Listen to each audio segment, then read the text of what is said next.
Shalom saudara, haleluya. Selamat datang ke siri renungan surat Korintus yang pertama. Kiranya kasih karunia dan damai sejahtera dari Allah Bapa kita dan dari Tuhan Yesus Kristus menyertai Anda. Kita lihat 1 Korintus bab 10 ayat 14 sampai 17 dengan tajuk ini. Anda menjadi satu dengan apa yang Anda ambil bahagian. Mari kita baca dari ayat 14. Karena itu, saudara-saudaraku yang kekasih, jauhilah penyembahan berhala. Aku berbicara kepadamu sebagai orang-orang yang bijaksana. Pertimbangkanlah sendiri apa yang aku katakan. Bukan kacauan pengucapan syukur yang atasnya kita ucapkan syukur adalah persekutuan dengan darah Kristus. Bukankah roti yang kita pecah-pecahkan adalah persekutuan dengan tubuh Kristus? Kerana roti adalah satu. Maka kita, sekalipun banyak, adalah satu tubuh. Kerana kita semua mendapat bagian dalam roti yang satu itu. Demikianlah firman Tuhan. Ayat 14 ini berkata, jauhilah penyembahan berhala. Nah, ini termasuk mengasihi sesuatu lebih daripada Tuhan. Ya, mengasihi sesuatu lebih daripada Tuhan. Atau hidup dalam cara yang tidak berkenan kepada Tuhan. Atau mengutamakan perkara lain melebihi Tuhan. Semuanya ini adalah penyembahan berhala. Dalam ayat 15 berkata, aku berbicara kepadamu sebagai orang-orang yang bijaksana. Pertimbangkanlah sendiri apa yang aku katakan. Orang-orang yang bijaksana di sini, ya, Paulus berbicara kepada orang-orang yang menganggap dirinya ada pengetahuan dan yang kuat, yang bebas dengan apa saja makanan. Akhirnya, Paulus membuat kesimpulan, jangan ikut serta dalam jamuan di mana makanan dipersembahkan kepada berhala. Dalam ayat 16-17, Paulus memberikan contoh perjamuan suci. Apabila kita mengambil bahagian dalam perjamuan kudus, kita akan menerima roti dan cawan yang menggambarkan tubuh dan darah Yesus. Kita memperingati pengorbanan Yesus. Dan bukan saja memperingati pengorbanan Yesus, kita sama-sama telah mengambil bagian dalam darah dan tubuh Kristus. Seperti mana ayat 16 mengatakan, persekutuan dengan darah Kristus, persekutuan dengan tubuh Kristus. Ianya telah menjadi suatu persekutuan dengan Yesus. Kita mengaitkan diri kita dengan kematian Yesus apabila kita mengambil bagian dalam perjamuan kudus. Dan juga ayat 17 mengatakan, apabila kita ambil roti dan cawan bersama-sama dalam jemaat, kita telah menjadi satu tubuh. Yesus adalah kepala. Ayat 17 berkata, kerana roti adalah satu, maka kita sekalipun banyak adalah satu tubuh. Kerana kita semua mendapat bagian dalam roti yang satu itu.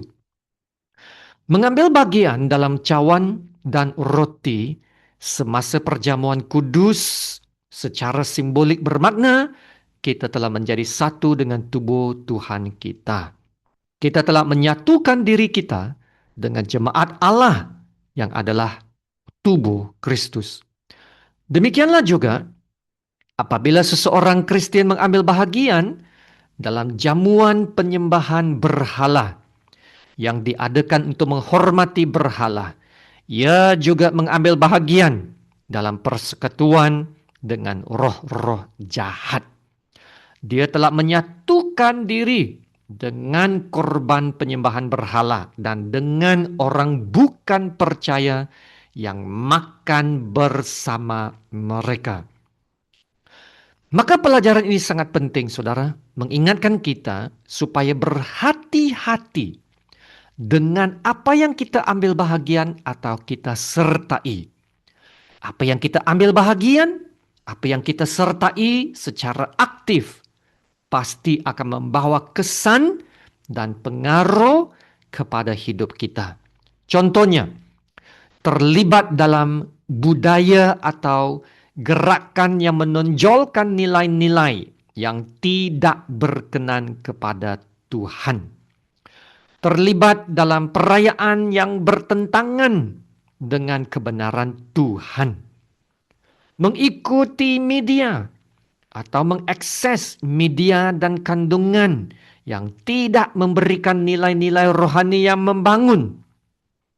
Kalau tidak dikawal, ia boleh menjadi suatu ketagihan yang akan melemahkan kepekaan kerohanian kita dan menjauhkan kita dari Tuhan.